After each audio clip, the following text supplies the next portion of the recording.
기원전 632년 진나라의 진문공이 초나라군을 상대로 한 성북 전투에서 대승을 거뒀습니다. 이 승리로 진문공은 명실상부한 중원의 우두머리로 올라서게 됩니다.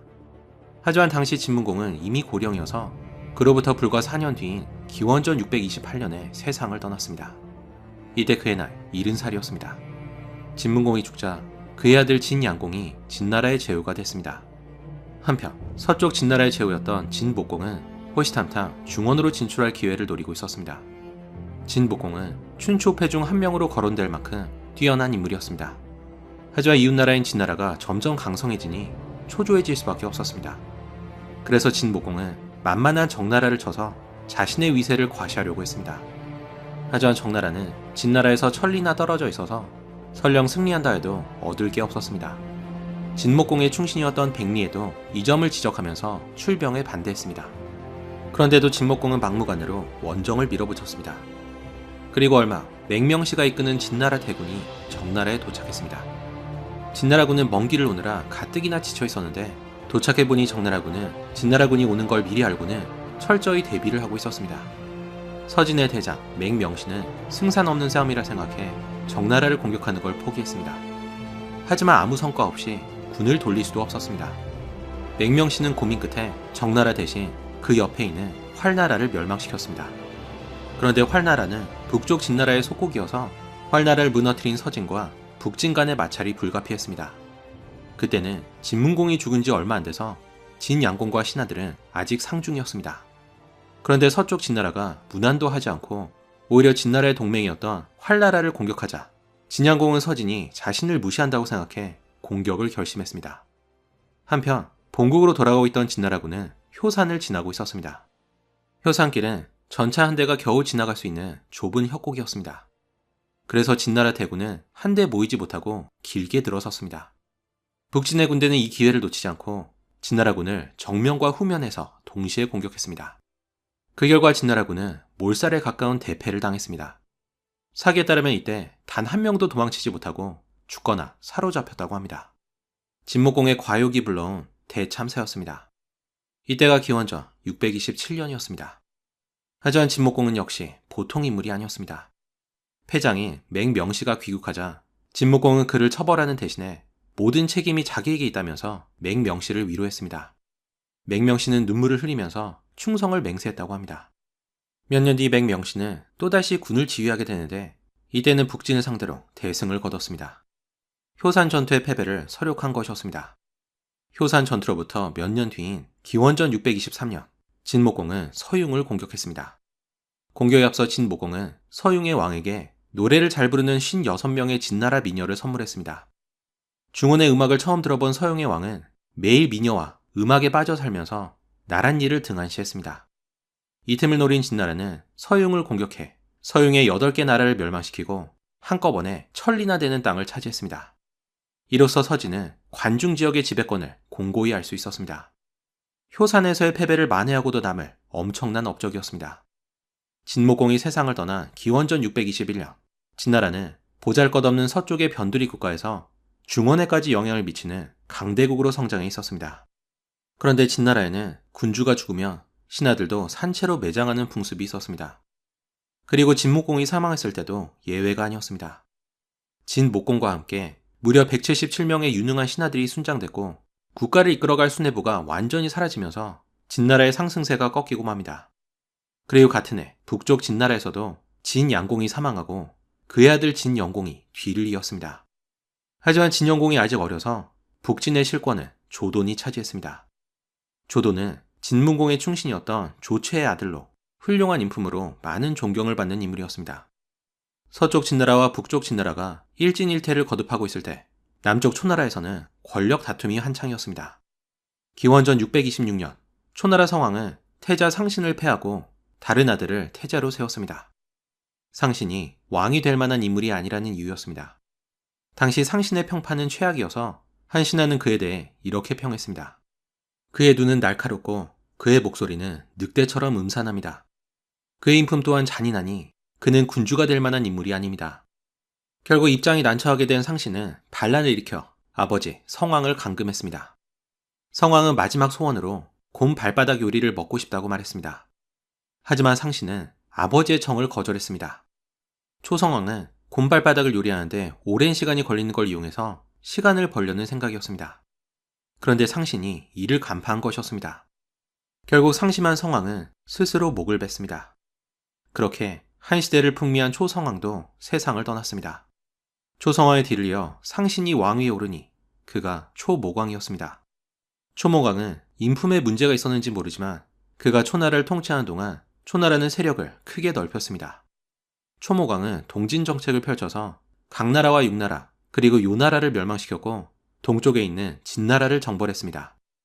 이 진나라는 서쪽 진나라와 북쪽 진나라와는 또 다른 나라로 이 영상에서는 편의상 동쪽 진나라 또는 동진이라 부르겠습니다. 하지만 동진은 서진과 북진과는 다르게 강대국 사이에서 생존을 걱정해야 하는 약소국이었습니다. 초모광은 왕위에 오른 지 12년째인 기원전 614년에 세상을 떠났습니다. 그리고 그의 아들 여가 왕위에 오르니 그가 바로 춘추우패 중 한 명인 초장왕이었습니다. 하지만 그의 재위 초기는 불안정했습니다. 초나라의 귀족이었던 투극이 반란을 일으켜 초장왕을 납치한 것이었습니다. 결국 충신들이 투극을 죽이고 초장왕을 구출했지만 하마터면 이때 초장왕은 짧은 생을 마감할 뻔했습니다. 그 당시 초나라의 실제 권력은 초나라에서 가장 유력한 가문인 야고씨가 독차지하고 있었습니다. 참고로 반란을 일으킨 투극도 야고씨였고 성복대전에서 패한 자옥도 야고씨였습니다. 게다가 초장왕의 측근들 또한 야고씨였습니다. 그 정도로 야고씨의 권력은 왕권을 위협할 정도로 거대해져 있었습니다. 납치 사건으로 큰 충격을 받아서였는지 초장왕은 즉위한 지 3년 동안 나란 일을 돌보지 않았습니다. 그는 매일같이 술과 여자에 빠져 있으면서 누구든지 자신에게 충고하는 자는 죽이겠다고 경고했습니다. 그런데 어느 날 오거라는 신하가 장왕을 찾아와 이렇게 말했습니다. 이런 수수께끼가 있습니다. 언덕에 새 한 마리가 3년 동안 날지도 울지도 않고 있습니다. 이 새는 무슨 새일까요? 그러자 장왕이 말했습니다. 3년 동안 날지 않았다니 한 번 날면 하늘을 찌를 것이고 3년 동안 울지 않았다니 한 번 울며 사람들을 놀라게 할 것이오. 그대의 뜻을 알았으니 물러나 있으시오. 하지만 몇 달이 지나도 장왕은 향락을 멈추지 않았습니다. 또 다른 충신이었던 소종이 찾아와 정사를 살피라고 말하자 장왕은 그때서야 움직이기 시작했습니다.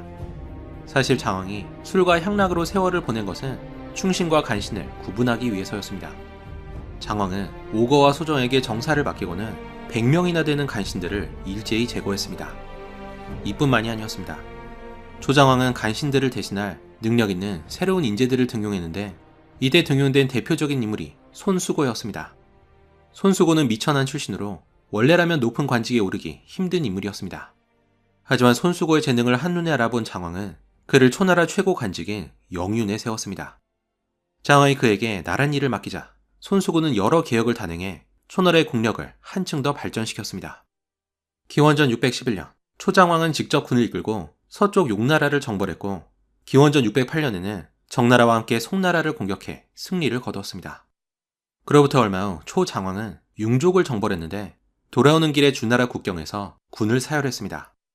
그러자 주나라 천자는 초나라의 승리를 축하하기 위해 신하 만을 보냈습니다. 그런데 초장왕은 만에게 대뜸 구정의 무게와 크기가 얼마나 되는지를 물어봤습니다.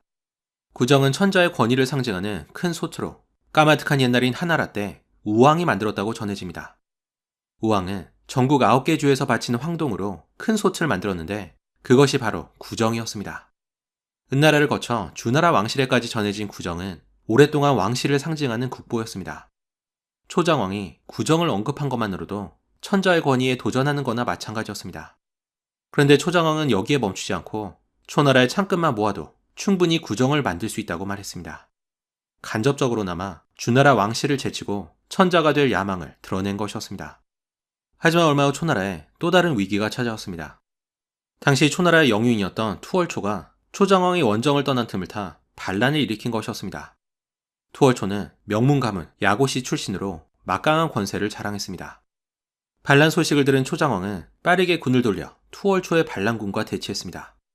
투월초는 신궁으로 알려질 만큼 대단한 활솜씨를 갖고 있었습니다. 하지만 초장왕에게도 양육이라는 명궁이 있었습니다. 양육이는 투월초에 활 결투를 제안했습니다. 투월초가 먼저 화살 3발을 쐈는데 양육인은 화살을 쳐내거나 이로 막으면서 화살을 모두 막아냈습니다.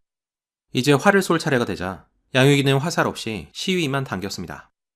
활소리를 들은 토월초는 재빨리 몸을 피했는데 양육인은 토월초가 움직인 방향으로 화살을 날렸습니다. 결국 그 한 발로 토월초는 목숨을 잃었습니다. 그리고 여기서 생겨난 고사성어가 바로 백발백중입니다. 양육의 활약으로 반란을 제압한 초장왕은 야고씨의 세력을 누르고 왕권을 강화할 수 있었습니다. 비슷한 시기 북쪽 진나라에서도 한바탕 소란이 일어났습니다. 당시 진나라에서는 어린 진영공을 대신해 조돈이 정사를 돌보고 있었습니다. 하지만 진영공은 자라면서 폭군의 기질을 드러냈습니다.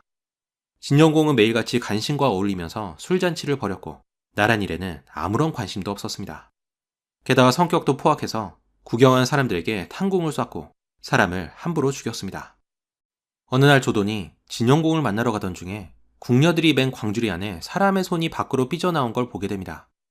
깜짝 놀란 조돈이 궁녀에게 그것이 무엇인지 묻자 궁녀들은 곰발바닥을 제대로 삶지 않아서 처형당한 요리사라고 말했습니다. 조돈이 진영공을 찾아가 그러면 안 된다고 타이르자 진영공은 마지못해 자신이 잘못했다고 말했습니다. 하지만 이로 인해 진영공은 조돈에게 원한을 품게 됩니다. 진영공은 조돈을 죽일 생각으로 그를 술잔치에 초대했는데 조돈은 가까스로 그 자리에서 도망쳤습니다. 그리고 이 소식에 분노한 조돈의 사촌 조천이 진영공을 급습해 그를 죽여버렸습니다. 조돈은 주나라에서 진문공의 아들인 흑둔을 모셔와 그를 군주로 세우니 그가 바로 진성공이었습니다. 하지만 그때까지만 해도 진나라의 위상은 여전히 굳건했습니다. 진나라는 초나라가 북상할 때마다 여러 동맹국을 동원해 초나라를 막아냈습니다. 초나라도 진나라는 함부로 하지 못해서 한동안 북상을 포기하고 동진 정책을 펼쳐야 했습니다. 문제는 진나라와 초나라 사이에 낀 정나라, 송나라, 위나라, 조나라, 진나라, 채나라, 그리고 노나라 같은 약소국이었습니다. 약소국은 진나라 편을 들었다는 이유로 또는 초나라 편을 들었다는 이유로 양국의 얻어터지기 일쑤였습니다. 진나라는 정나라가 초나라 편에 붙었다고 의심한 적이 있었는데 정나라가 이에 항의하는 편지에서 약소국의 서름을 느낄 수 있습니다. 정나라는 진나라에 보내는 편지에 이렇게 적었습니다. 채나라와 진나라가 초나라와 가까우나 진나라를 배신하지 않는 것은 우리 정나라가 있기 때문입니다. 우리가 비록 소국이나 자신을 낮추어 진나라를 섬겨왔습니다. 그런데 이제 진나라의 명령은 끝이었고 우리가 충직하지 못하다고 하시니 이제 우리는 망할 수밖에 없습니다. 큰 나라들 사이에 껴서 강대국의 명령을 따르는 것이 어찌 작은 나라의 죄라고 할 수 있겠습니까? 그렇게 북상하려는 초나라와 이를 막으려는 진나라 간의 양강체제가 구축됐습니다. 하지만 상황은 조금씩 진나라에 불리하게 돌아가고 있었습니다. 동맹의 든든한 한 축이었던 서쪽 진나라가 효산 전투를 계기로 북진을 멀리했고 동쪽의 강대국 제나라도 독단으로 행동하기 시작했습니다. 그러자 기회를 포착한 초장왕이 마침내 행동에 나섰습니다. 초장왕은 진나라를 공격하기에 앞서 진나라와 동맹관계에 있던 나라들을 공격했습니다. 그의 첫 번째 목표는 동쪽 진나라였습니다. 초장왕이 진나라를 공격한 데에는 괴상한 사연이 있었습니다. 동쪽 진나라에는 희대의 악녀 하이가 있었습니다. 하이는 절세 미인으로 40이 넘은 나이에도 젊고 아름다운 외모를 간직했다고 합니다. 하지만 하이가 남자를 밝혀서였는지 그녀가 가는 곳마다 연문이 끊이지 않았습니다. 그래서 진나라의 군주였던 영공과 대신 공녀 그리고 의 행보는 서로 하이의 속옷을 자랑하면서 놀았다고 합니다. 하이에게는 죽은 전 남편 사이에서 얻은 하징서라는 아들이 있었습니다. 진나라 영공과 공녀 그리고 의 행보는 어느 날 하징서를 보고는 서로에게 그의 아버지가 아니냐면서 그를 조롱했다고 합니다. 그러자 눈이 뒤집힌 하징서가 진 영공을 죽여버렸습니다. 하지만 이 사건은 초나라가 진나라를 공격할 좋은 빌미를 제공했습니다. 얼마 후 진나라로 쳐들어온 초장왕은 하징서를 죽이고는 그의 어머니 하이를 초나라로 데려오게 됩니다. 초장왕이 하이를 후궁으로 삼으려고 하자 초나라 대부인 굴무가 반대하면서 이렇게 말했습니다. 하이를 후궁으로 삼으시면 군주께서 여색을 탐해 군사를 일으켰다고 할 것입니다. 군주께서는 의를 세우기 위해서 출병한 것이니 그러시면 안 됩니다. 그러자 초장왕은 부인과 사별하고 혼자 살고 있던 양로에게 하이를 줬습니다. 하지만 사실 굴무는 하이를 마음에 두고 있어서 그녀가 후궁이 되는 것을 반대한 것이었습니다. 굴무와 하이의 이야기는 다음 편에 계속됩니다. 한편 진나라를 격파한 초나라는 다음 목표인 정나라를 공격했습니다. 당시 정나라는 초나라를 배신하고 진나라를 섬기고 있어서 정나라를 공격해 본보기로 삼을 생각이었습니다. 정나라의 군주 정양공은 3개월간 진나라의 원군이 도착하기 기다렸지만 원군은 끝내 도착하지 않았습니다. 결국 정양공은 우솥을 벗고 양을 끌고 나와 초장왕에게 용서를 빌었다고 합니다. 양을 끌고 온 것은 군사들에게 양고기를 대접하겠다는 뜻으로 한나라의 군주로서는 매우 굴욕적인 순간이었습니다. 하지만 그것이 약소국의 숙명이었습니다. 그런데 그로부터 얼마 후 정나라를 구원하러 온 진나라군이 모습을 드러냈습니다.